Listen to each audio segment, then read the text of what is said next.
Cutting is often associated with adolescent girls. It's actually associated with adolescent girls that are at least middle class or maybe even living in families with some affluence. The literature has said that it is predominantly a problem with Caucasian youth. It does not seem to be much of a problem at all with African American youth in our country. There's high stress. These young people have been described as functional, intelligent, likable, but they break down under stress and they have difficulty verbalizing their feelings. I want to talk about really two remarkable young women that I met presenting in Oklahoma a number of years ago. Lori and Emily. Lori and Emily were high school students at the time. They started presenting about their struggle with self-injury. They had both received extensive treatment. They speak very eloquently about their struggle. And Lori and Emily actually received a National Mental Health Award for their willingness to talk about their struggle. And a couple of things that they share very freely. Both of them had a trauma history. Lori said, I was sexually abused when I was 7. Emily said, when I was 13, I saw my best friend run over and hit by a car. And having presented with them several times and asking them lots of questions, and very interesting to hear how their parents learned about their self-injurious behavior. And both of them engaged in cutting. In fact, it's a little chilling when they talk about the cutting instruments. They referred to the box cutter in one case, the serrated knife in the other, as their friends they could turn to in times of stress. I think it's also interesting that I know years later they both kept those cutting instruments, and I think that might be just to demonstrate that they have control over the behavior. They both hid the behavior very well from their parents. Although sometimes I'm kind of amazed about how could parents not realize all the bandages, all the Band-Aids that their child might be going through. How could they not see bloody tissue in the wastebasket in the bathroom? Why would they not be inquiring and being more alert to those particular behaviors? And perhaps Lori's example sheds a little insight. She said, well, I confessed to the youth minister when I was in 8th grade. That youth minister went to my parents and he said, Lori is cutting her arms. She's doing that as a means of coping and you need to get her help. But Lori said, I was so convincing. I lied to my parents. I told them that the youth minister didn't know what he was talking about. And I guess this maybe gives an example of how high parents could be on denial, because what could have been a little simple test? Lori's mom and dad could have said, roll up your sleeves, Lori. Let's take a look at your arms. Let's see if the youth minister is correct about this or not. So how did Lori and Emily's parents actually find out about this behavior that they hid for years? In both situations, they attempted suicide, they got hospitalized, and at the hospital, the therapist got to the bottom of what was going on. Lori and Emily also had the same school counselor. They speak very highly about that counselor. They said, even though there were like 500 kids in our class, that counselor always made time for us. She never minced words. She said, are you still cutting? Are you thinking about suicide again? She dropped everything that she was doing, and she paid attention individually to the needs of those two girls. And that part's very admirable today, because typically school counselors are doing more clerical and scheduling work. There may be, for example, one school counselor to 700 students in a large high school. But Lori and Emily's counselor never told their parents. And I personally believe that a school counselor, social worker, school psychologist cannot accept that responsibility. Our challenge is to get a supportive reaction from parents and help young people understand that few things change in their life without the help of their young people, and we're all going to work together to get them the help that they need. Now, there's a gentleman by the name of Barrett Walsh. He wrote a book called Treatment of Self-Injury, published by the Guilford Press. And Dr. Walsh talks about this new breed. Well, what's he mean by that?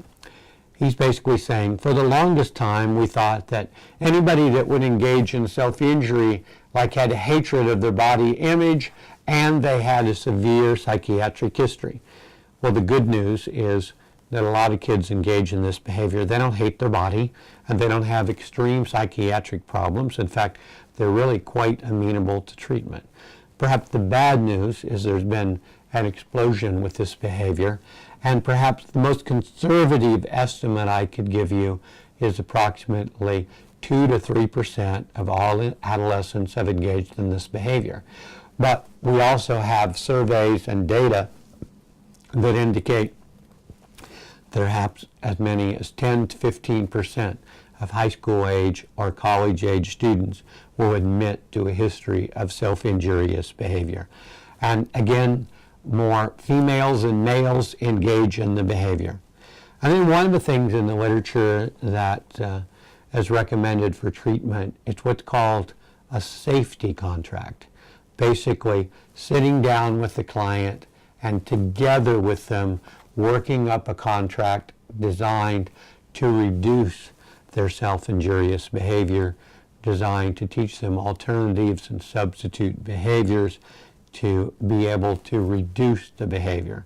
There are people in mental health that believe that beginning on the first day of treatment, you just demand that they stop. But most of the literature is saying it's a gradual process, and the goal needs to be recognizing their struggle, being compassionate, curious, not too curious. In fact, one of the little tests they often have for us is basically to take off the bandages and show us the cuts. And the best thing for us to do is hopefully not be upset or grossed out, to be matter of fact, but to really focus on what was going on, what were the antecedent behaviors, how do we help you with some of the underlying issues, how do we help you learn strategies to be able to cope without engaging in self-injury. So what are the main theories? The most prominent one is biological, that endorphins are released.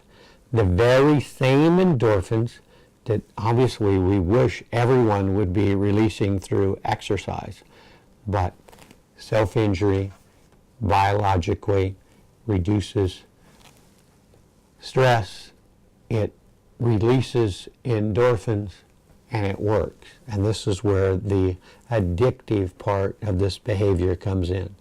It also helps young people to regulate emotions. That means shutting out the anger they're experiencing, shutting out the argument they just had, focusing on something concrete, the blood running down their arm when they're overwhelmed by psychological or emotional issues. And of course, the Freudian view would be it's a catharsis. It's anger directed inward. So now let's go back to a school scenario, and let's imagine that there's a 13-year-old girl referred to you. She shows you the marks on her arms. She readily admits, my parents were having a terrible argument last night. The only way I could cope with it was to cut, and I shut everything out as I concentrated on the blood running down my arm and the physical pain. She begs you, don't tell my parents. Now, you've already heard me talk about this a little bit. In a chapter that I wrote, I said, I don't think we can accept that responsibility. We really do need to let the parents know. We need to know the referral sources in our community who can truly help this young person, and our challenge is to get a supportive reaction from the parents. And moving on to, let's talk about one more scenario. Let's say it's the school social worker this time. It's another adolescent. And this adolescent shows you scars on her arm, scars that are healed. And she admits, yeah, I used to cut. I don't do it anymore. I have control of it now. Does the school social worker need to call the parents in this case? Well, obviously this is a dilemma. These are the kind of dilemmas that we face. But here's what I want to ask you. How do you know there's not a fresh cut on her thigh or a fresh cut on her stomach. And even if there are no fresh cuts, how do you know that after some big disappointment tomorrow, she's not going to have a fresh injury that you're not going to know about? A couple of general suggestions for all of us that work in this particular field, and that is, obviously we need to clarify the limits of confidentiality with our clients. I think we need to know and understand the importance of collaboration with parents of any young person to get everybody working together. We need to practice within the limits of our abilities, and if this is not a behavior that we're very familiar with, we need to look to our colleagues, or we need to find those professionals that do know how to treat self-injurious behavior. We need to know the ethics and relevant laws for our profession. We need to keep records of our clients, the treatment, what was the problem, and what were we doing to help it. And having worked in the schools for 26 years, I thought, why would I need to pay extra for liability insurance? I'm sure the school district will stand behind me. I'm not going to make any grievous errors in judgment. And although I never have been sued, for anybody working in schools that is hearing this presentation, my advice today would be maintain your own liability insurance coverage.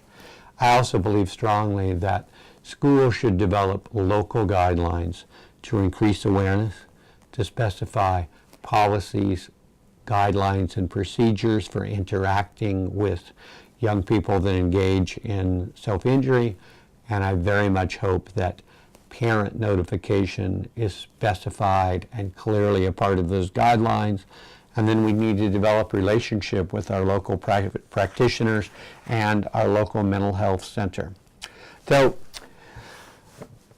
next slide, things we've pretty much already talked about. The majority are female. Estimates as much as perhaps 18% of young people have engaged in this behavior, and some of the traumatic behaviors that we associate with the history for those young people engaging in SI.